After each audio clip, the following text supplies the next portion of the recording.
After the show. Hope everything is going well. We're back. We're somewhere live. Thank you for joining us. Obviously, right here on our YouTube channel. Tell your friends about it, by the way. Let them know. Go to YouTube, look at Championship Racing Network, and tell them to hit the subscribe button. That way, anytime that we are doing any kind of video, Saturday mornings where we do 2, on occasions where we might do 1 during the course of the week, you'll get a notification of it. It's free, doesn't cost you anything. So please, if you haven't already subscribed, click that subscribe button and tell your friends about it as well, if you don't mind. Now, that being said, we just got done with the 2-hour racing show, and we talked a little bit about Daytona. Just a little. Daytona's got a big week coming this week. Okay, we got a little football game going on tomorrow, officially, as we record this. NFL calls it the Super Bowl. They used to call... Beg pardon? That's tomorrow? That's tomorrow, yes. They used to call the Daytona 500 the Super Bowl of stock car racing, but a good friend of mine pointed out that the Daytona 500 has been around for about a decade, not quite, longer than the Super Bowl. So why don't we just go ahead and call that the Daytona 500 of the NFL, and the real Daytona 500 comes up a week from tomorrow. Qualifying on Wednesday. This is that special qualifying, the one race during the course of the year where they qualifying for all the hopefuls, 44? 42. 42 As of right now, 42. Are trying to fit themselves into 2 slots. That being said, the rest of the field will be set during the duels on Thursday. All of this appearing on Fox Sports 1, Wednesday and Thursday night. Predicting the Daytona 500 is a very, very difficult thing. Let's make it even more difficult, Matt. Let's go for it. Care to predict who might be on the front row?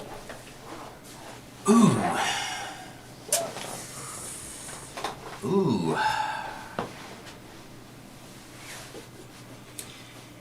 I'm going to say that the front row dominance of Hendrick Motorsports will come to an end. Ooh, come to an end. Okay. This year, I'm going to say it comes to an end. I'm going to go out on a really, really, really Thin branch? large limb because I don't think this limb's going to break. As long as you don't take a saw behind along with you.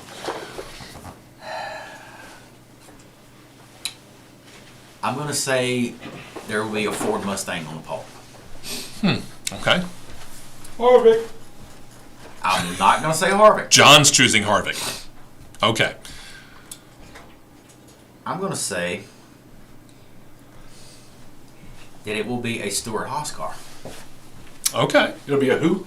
A Stewart-Haas car. He's going Stewart-Haas. He's not going Harvick.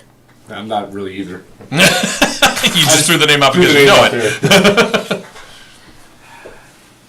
The guy that I could argue that, well, that's the word of the day, arguably and argue, that is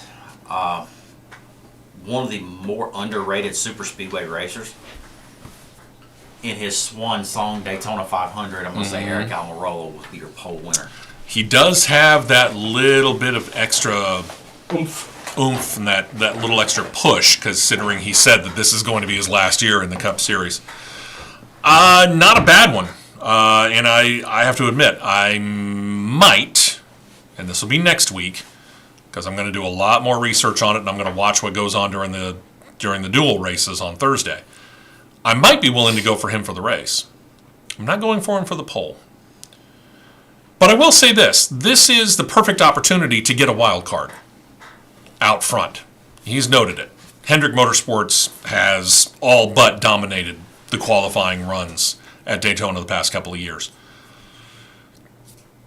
The thing about it, we need to learn, or I say we, the drivers need to learn, is how quickly to adapt to these cars. Yeah. And what we saw last weekend at the Busch Clash was how quickly the veterans, former champions themselves, Kyle Busch and Joey Logano, adapted to these cars. I could easily see a Ford being on the front, and I could easily see it being Joey Logano. Do I predict that he's going to be there? Yeah, I'm kind of leaning that way. I was going to say you better because that's who I was thinking of, actually. Yeah, I mean, Austin Cindric is still a little bit green for me. I could easily see it being Ryan Blaney as well. Because Ryan Blaney knows how to get around super speedways. He really does. He does. But that's in traffic as well. He knows how to navigate traffic. You got to figure out the best way to get around the track all by yourself. Joey Logano knows how to do that. I think I'm going to go that number 22. And if you know me, that was not an easy pick. I could see that too. It was not an easy pick. I'm not the biggest fan of Joey Logano. But you got to recognize talent where it is. All right. So that brings us to when we get to the Gatorade duels. If you are, in your case, I'll put us in the position of the two drivers that we picked. If you're Eric Almirola, and you do indeed what you predicted, which is get yourself on the pole for the Daytona 500. Put yourself in the 10 team's shoes, not just as the driver, but the 10 team overall. I'm putting myself in the shoes of Joey Logano and the shoes of the 22 team. Knowing what we know, and we said this during the show, NASCAR has said that we're not going to display the Daytona 500 car winning car itself, because right now we still have something of a lack of available parts. The supply chain still, sucks. So because of that, we're having problems getting a whole lot of parts for building a good stable of cars for any team. And because of that, they're going to let the team take the Daytona 500 winning car and use it at races throughout the course of the season.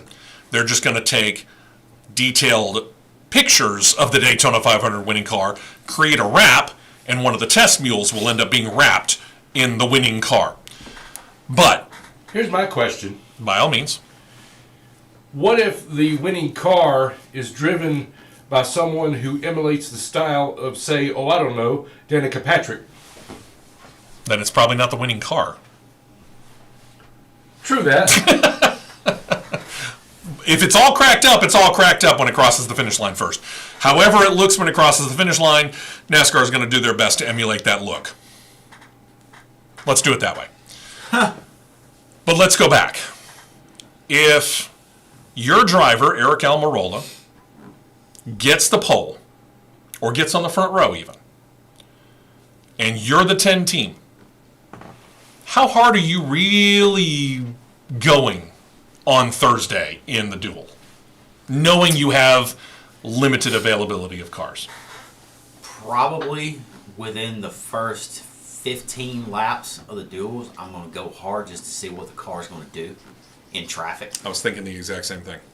I'm not even sure I'm going to go 15 low, though. And then I'm bailing. And I'm just going to go to the back and I'm going to ride. And that's the other thing. Is there an incentive for them to finish the race? Not if you're on the front row. If you're on the front row, no. If I'm, and I'll put myself in the Joey Logano position, if I'm his crew chief or I'm any member of the team or I'm Joey myself, I'm going to do exactly what he just said. For about the first 5, maybe 10 laps, I'm going to want to see how this car does in traffic. After that, I'm going to start to think this is a pretty short race, number one. And number two, we got a whole lot of people. He mentioned it, 42 cars. That means at least 2 are going home. Maybe more, depending on how that entry list might fill out later on this year. We know that a couple are going home. That means that there are drivers, multiple, not just 2, multiple drivers who aren't guaranteed to start that are going to be battling to try and work their way into a position to where they can start this race. I may even run 15 laps and park the car. That's what I'm going to do. I'm going to run 10, maybe 15 laps tops, but I'm thinking about 10, and that's when everybody's going to start to go, now's the time to go. We got to start making our way to the front. You're saving the motor. I'm going to get out of the line of racing as quickly as I can, and if that means diving down on the backstretch all the way well below the yellow line, or if I'm in turns 1 and 2 or 3 and 4 and going all the way up against the wall and hoping nobody follows me, and I'm going to back way the heck off the accelerator, and I'm parking my car and waiting for Sunday in the Daytona 500. I'm not even going to risk running around the tail end of the field and just getting caught up in something that's not of my own doing. Yeah, I wouldn't either, because you're saving the car, you're saving the motor, you're saving the transaxle, not the gear anymore. Yeah. You're just saving the car overall because, one, of the limited availability. Two, you don't want to junk your front row starting spot just from going out there and really just not caring. Yeah, because if you end up in a wreck, even if it's not of your own doing, and you got to go to a backup car, that front row start goes bye-bye. Which, if I'm Joey Logano, I haven't got much to worry about because I'm going to have a good pusher and a good drafting partner. I figured that out the other night myself. So. Yeah, I'm not going very hard, and I'm not going very long. I'm going to be out as pretty quick as I possibly can. And the thing about it is, it's not all that vastly different if you are any of the teams that has a charter. No. You're guaranteed to start. Now, do you want to start up front? Well, yeah, I mean, it's kind of nice, but you missed out on the qualifying. You missed out on the pole. So his choice is Almirola, my choice is Logano. John was kind of going Logano when I said another Ford. I don't know whether that's his choice for the pole. Oh, yeah. Okay, it is. That leaves 40 other drivers out there trying to figure out where they're going to go. But again, 36 overall, 2 of which we just mentioned. So 34 drivers are guaranteed a spot in the Daytona 500. And as we have seen, it only really takes a couple of laps, if you know how to run the draft, to work yourself from mid-pack at best up to the front. And in some cases, 4 or 5 laps to be able to move your way from the back of the field all the way to the front, if you know what you're doing and have a good drafting partner. Yeah. That's the big thing. You got to know what you're doing. So in some cases, starting position really doesn't matter at all. Not really. So if you're one of the lower tier teams that doesn't have quite as much sponsorship as, say, Penske, Hendrick, Stewart Haas, Joe Gibbs, but you got a charter, you might consider backing off pretty quick as well, just to make sure that you save the equipment for another day. Yeah. Yep. We got some interesting drama coming up Thursday night. Let's just put it that way. How these drivers and how these teams are going to approach the Gatorade duels is going to be real interesting because there are several, 42, so there are 6 cars out there that have to make it in on speed. Have to make it in on speed. Have to make it in through the duels, in other words. They're going to be going all out. They have to. Yep. This is... We mentioned the NFL Super Bowl. There are companies that spend their entire annual advertising budget by buying 1 or 2 Super Bowl ads, which, by the way, this year, $6.5 to $7 million for a 30-second ad. They're blowing their entire advertising budget to be put into the Super Bowl, where, granted, there's about 100 to 110 million eyeballs slapped on the game watching those commercials. I get it. This is kind of the same situation. For some teams, they're putting every bit of their effort into trying to make the most prestigious race in all of NASCAR. They are. And some will fail miserably, like there will be some failed miserably commercials. Miserably failed commercials. Yes, there will be. So we shall see how that all works out. We mentioned Formula E's down in Mexico City. I don't make predictions on Formula E because, well, quite frankly, I don't know where I'd go with it. Same here. But as we continue to progress on now, okay, we always get excited when we start talking about the Rolex 24 Hours of Daytona because we know just a couple of weeks later is the Daytona 500. Sure enough, here it is. We're a week away from it officially as of this weekend. And now we get into full racing mode. And that's our time of the year here at CRN. We love it. Because we also know that next month, middle of the month, Indycar gets underway in St. Petersburg, Florida. And then later on, towards the end of March, Formula One's going to get things underway in Bahrain. And we're rolling. And correct me if I'm wrong, NHRA is about ready to get underway as well. Preseason testing is going on right now. And I think the week after the Daytona 500, don't quote me on that, because I got to double check the schedule and I don't have it in front of me. But we're within a very short period of time, within a couple of weeks of the NHRA kicking off as well. So our season here at CRN is about to really, really take off, and we're looking forward to it. For me, the storyline continues to be John Force over in the NHRA. The man's 72 years old, and he is still winning races. He won one last year. He's got 152 funny car event wins in his career, and he ain't quitting anytime soon from what we can tell. So he comes in, and you got a couple of new teams in there, not the least of which is Tony Stewart, but Antron Brown's got his own top fuel team. We've been talking about it on the show the past couple of weeks. Kalitta Motorsports is tired of looking up and seeing John Force Racing and Don Schumacher Racing ruling everything in Top Fuel and Funny Car. They're trying to make their stand. There's a couple of different storylines that are going to be a lot of fun to watch in the NHRA as well. NHRA starts next week. Well, there you go. Pomona's next weekend. So after the Daytona 500, you'll be able to change the channel from Fox to Fox Sports 1 and check out the Pomona Winter Nationals at Pomona, California. You will. This is going to be fun. Welcome to the racing season, folks. Yeah. It's upon us. We've made it. You made it through the off season, and we're here. I don't care what the groundhog said. It's feeling warmer already. Mostly it's because of the exhaust, but that's another story. Yeah. Absolutely. All right. I don't have any other predictions. Other than the fact that I'm looking forward to this racing season and hopefully getting to more than just Talladega. Hint. Yes. We might get into that on a future after the show.